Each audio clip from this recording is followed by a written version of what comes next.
When you find an environment as magnificent as this, that inspires new desire within you all day, every day, and you simultaneously, as the new desire is exploding from you, are aware of where you stand in vibrational relationship to it. So you are bit by bit bringing yourself into alignment with each new idea as it comes. You begin to develop this steady, progressive path of delicious unfolding. We call it life in the vortex. But for those who don't know about the vortex or who want to call it something else, for those who aren't aware that they are vibrational beings, who don't know that the source within them is calling them eternally, as they see you living life from inside the vortex, they describe you in this way. They say, how is it that you barely seem to identify something as something that you would like to participate in, and it moves to you and you move to it? How is that so? As they observe you, they say, how is it that you are so clear-minded that a question occurs, but almost as soon as the question has been formulated within you, the answer begins to come? How is it that the answers are so fast on the heels of your questions? What is up with you, they want to know. How is it, they say, that you can barely tip your toes into something that would be remotely recognized by many others as a problem, but before you even get your feet wet, the solution begins to show itself to you? How is it you are joyful mostly? How is it that you are fun everywhere you go? How is it that your timing is so precise? How is it that you maintain your physical vitality? How is it that you seem to move through time without decline? How is it that you remain physically focused, and yet there is something about you that seems otherworldly? And to most of them who are not ready to hear what you say about the vortex, you say to them something that is softer and simpler. You say, well, I have a philosophy of life that is serving me well. I believe in the well-being that surrounds us. I believe it is dominant. And because I believe it is dominant, I look for it. I focus upon it everywhere I look. And because I look for it, I find it. And when I find it, I focus upon it. And as I focus upon it, I practice the vibration of it until it's the only thing that can find me. I live in a world of well-being predominantly because well-being is what I look for. In fact, I have a mantra, you might say to them. Today, no matter where I'm going, no matter what I'm doing, no matter who I'm doing it with, it is my dominant intent to look for what I'm wanting to see. Because when I look for what I'm wanting to see and find it, I practice the vibration of that. And then my world is filled with things that essentially, things that in essence are the same as that. Oh, don't get me wrong, you can say to them.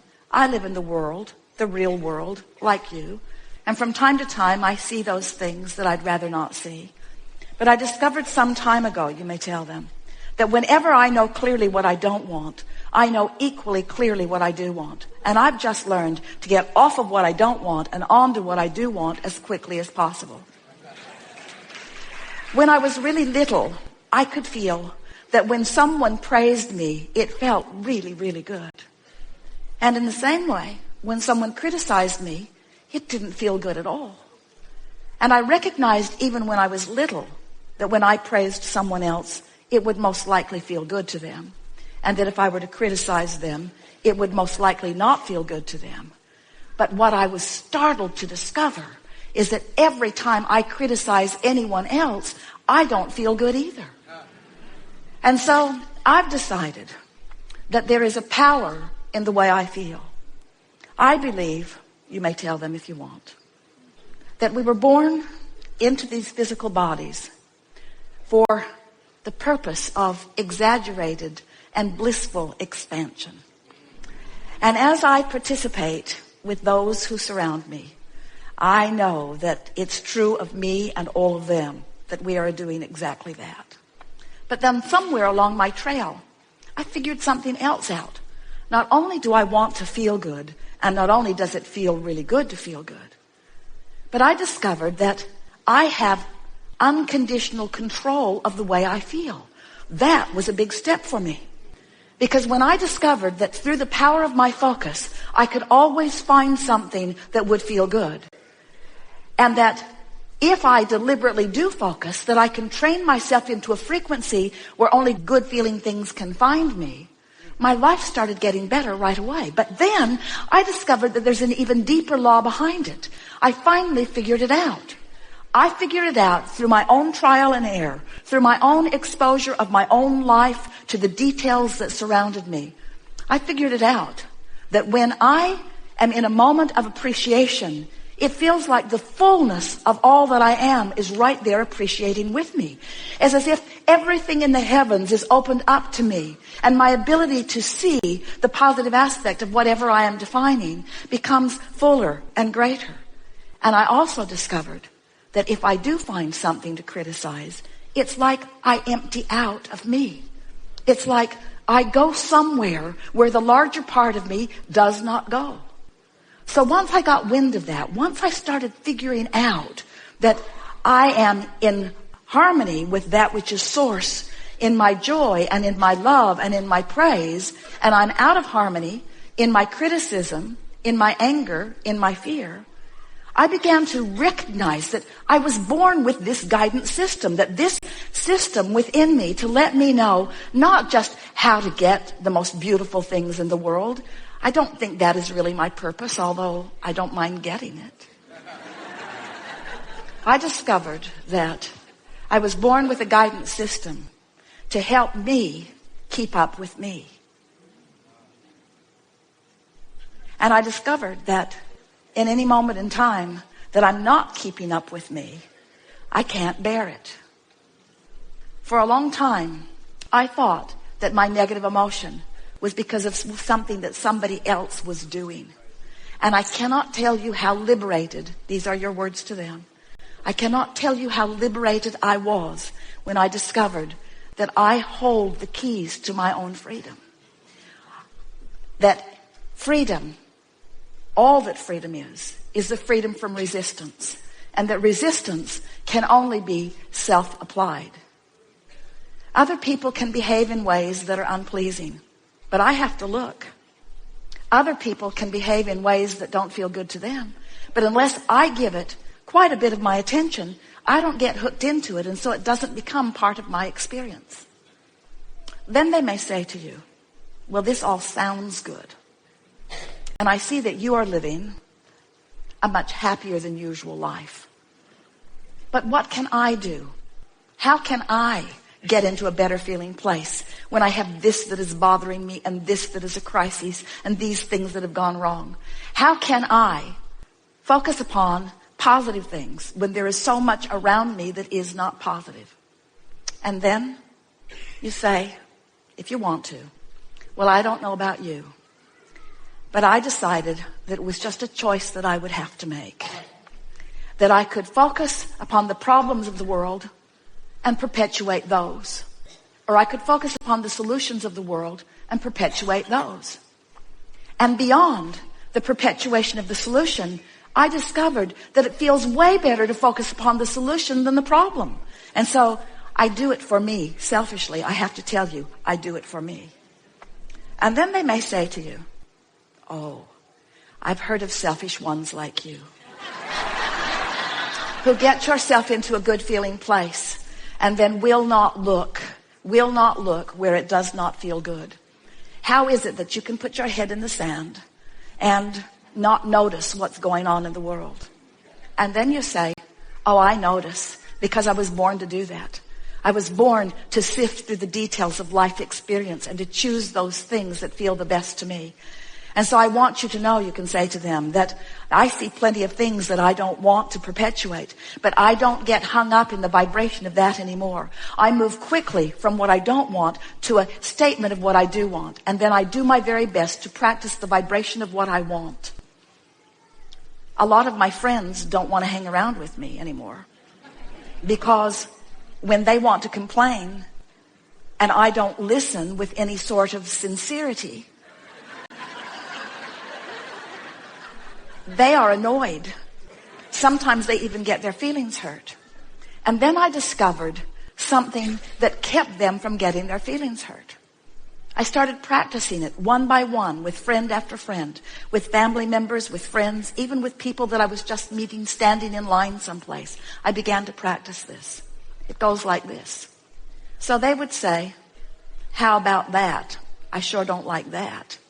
And I would say, yes, but how about this? This is much better.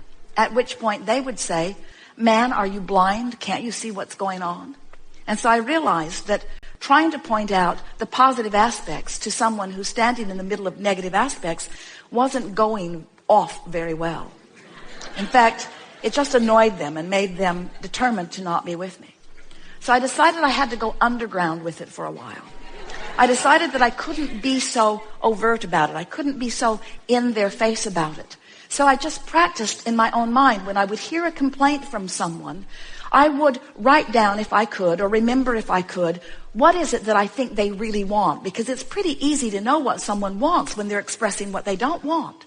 And then I would practice seeing them having what they wanted rather than seeing them as not having it. I began practicing seeing them as they want to be. When someone indicated to me that they were sick, I immediately began to see them as well. And I began practicing the vibration of wellness. And then one by one, as my friends would present themselves to me, not one of them was put off by my newfound vibration, because this is the way it would play out. They would say, things aren't going well for me. And I would say, I heard about that, but then I remembered who you are. And I began practicing in my own mind. When I'm not with you, it's much easier, I have to tell you. I began practicing in my own mind who you really are. And I've discovered things about you that are so intoxicating that now I think about them, not because I'm trying to help you improve, but because it just simply feels so good for me to acknowledge who you really are and what you've really got going on. And this is the list I've made about you. These are the positive aspects of your life. This is who I know you truly to be. This is how I see you. This is how I know you. And this is why I love you, you see. It is our promise to you that as you begin practicing the positive aspects of circumstances and events, of governments, of other governments, of political parties, of people that you know, of family members, of your mothers and your fathers and your children, of your friends, of people that you have formerly called your enemies, as you begin to tune yourself to what this time-space reality is helping you to put in your vortex about them. You see, these aren't just people running around annoying you or pleasing you. These are people running around causing you to build a vortex version of you. They are the reason that you are expanding. And so when they are the reason that you're expanding and you look back at their trouble, now you're extra mad at them because first they caused you to expand and now they're holding you back from your expansion. What we want you to realize is that no one can hold you back. There is no assertion in this attraction-based universe. It is all attraction.